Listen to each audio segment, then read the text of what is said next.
Got a question for you. When I say sodium, what do you think of? What do you reckon? First thing. Well, I reckon most people would say diet or salt, right? Because sodium chloride is salt, table salt. We're used to it. We see it everywhere. We eat it. No worries at all. What about chloride? Chlorine. What about when I say chlorine? What do you think about when I say chlorine?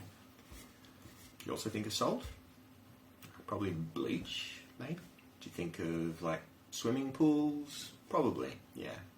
And that's the thing. You're not thinking about salt as much as you're thinking of the actual chlorine as an elemental oxidant, right? Something that can bleach things, that can kill bugs, all that kind of stuff. And the reason we think about that is probably because you're used to seeing it. Yeah, so you're used to seeing chlorine. You know that chlorine stinks when it's elemental. It was used in the war, in World War I, chemical weapon, etc., etc. Right. So why do we think of sodium as salt? Well, we don't really tend to see chunks of sodium because they don't stay sodium for very long unless you keep them really carefully. So what you might have seen in chemistry class at school, if you're lucky, you might have, Mr. Hillier, they get little bits of sodium cut from chunks that are stored under oil. Right? So this is mineral oil where the sodium's in there, but it's covered in this white stuff.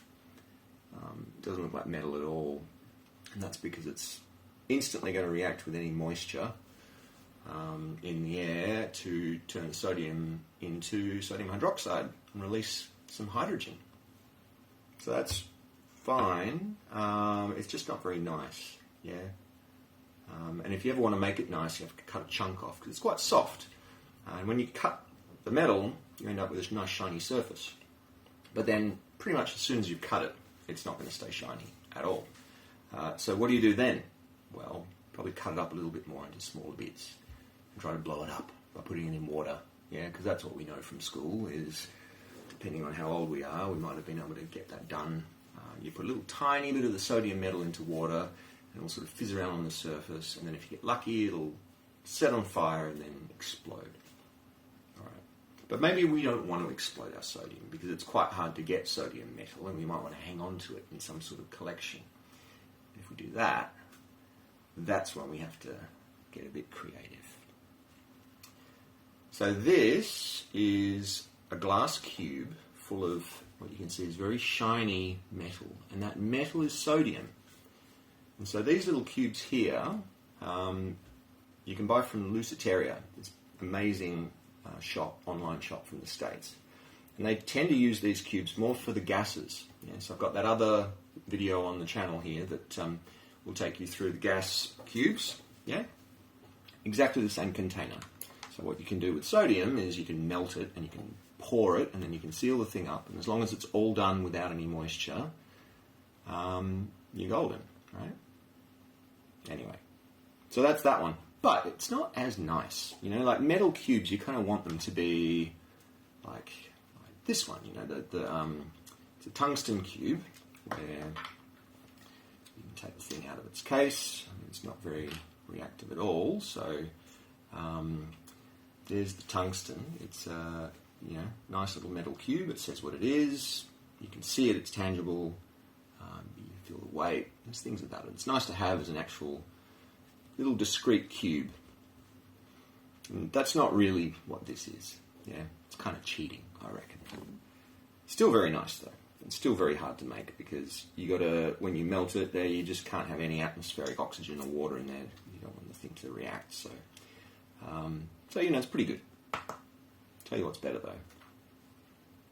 This. There's a little cube of sodium metal that's been cut just perfectly, and let's just see if we can have the actual try and do a close-up on it. Let's see what we got there. Up and down.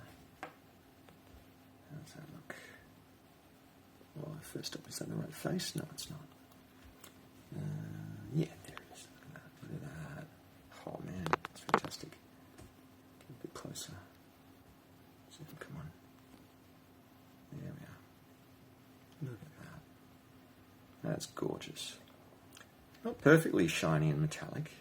It's much nicer than anything I've seen up until now. So that's sodium metal. Isn't that pretty? That is gorgeous. So sodium is the second lightest of the group 1 metals. There's one that's lighter. That light group 1 metal is... No, it's... where is it? It's this one, isn't it? Lithium. It's the same deal. So thank you, Luciteria. I'm very, very happy with my sodium and lithium cubes. They look gorgeous. Yeah. Perfect. Really shiny. Really well made.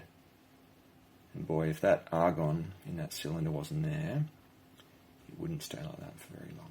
Give it a few seconds and the shine would go. I have one more to show you. It also came today. It's this one. It's not a group 1. It's a group 2. But this one is... Where's the camera? There it is. Look at that.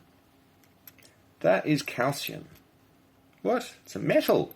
Yeah, well, that's right. Calcium is a metal. Just like sodium, you don't tend to see it as a metal because if you put it in water, it'll just fizz away and release hydrogen and turn into slaked lime, which you can use as a neutralizing agent. There you go. Isn't that nice? Quite a light metal. Rattles around. Very nice.